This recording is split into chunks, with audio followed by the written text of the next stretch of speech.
cinéma, c'est 24 fois la vérité par seconde. Alfred è bellissimo!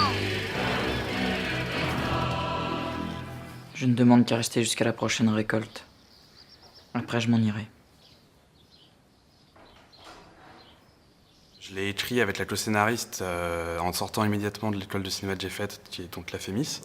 Et tout ça était venu à la fois d'un lieu qu'on avait découvert, qui était un monastère et qui avait été réquisitionné par des troupes révolutionnaires au moment de la Révolution, produisant donc une espèce de situation dramaturgique qui nous paraissait intéressant d'explorer. Et puis c'est un peu aussi disons, le fils caché peut-être de mon travail de fin d'études qui travaillait aussi la question du film d'époque, la question de s'arracher de quelque part pour vivre autre chose, d'un rapport du rapport qu'on entretient au vent du changement qui passe. Voilà. Enfin, c'était un peu toute cette nébuleuse-là qui s'est cristallisée dans l'écriture d'un scénario de moyen-métrage, qui s'est retrouvée en fait au tournage puis surtout au montage, devenir un long-métrage. J'ai besoin d'hommes de confiance pour veiller sur les nouveaux biens de la nation. L'intérêt du film historique, c'est pas de tenter de donner à voir une image supposément réaliste de comment c'était, puisque de toute façon, nous n'y étions pas, on a au mieux que des sources qui sont forcément lacunaires.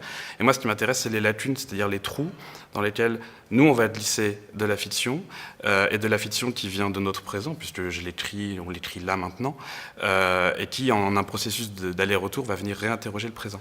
Mais ensuite, viens mettre ta langue au service de l'égalité et de la justice, Gabriel. Tout le côté un peu binaire, le sensuel, le sacré, enfin le sensuel et le spirituel, le sacré, le profane, sont des catégories qui je trouve un peu réductrices. Et le personnage d'Abriel, pour moi, devait être précisément dans une zone très poreuse entre l'un et l'autre, parce que je suis pas sûr que la frontière ait beaucoup de sens. Et à mon avis, la parole est précisément l'endroit où la frontière se dissout. Parce que la parole, elle est à la fois matérielle, mais elle est aussi... c'est du langage, donc c'est du sens, donc c'est de l'esprit, si on veut.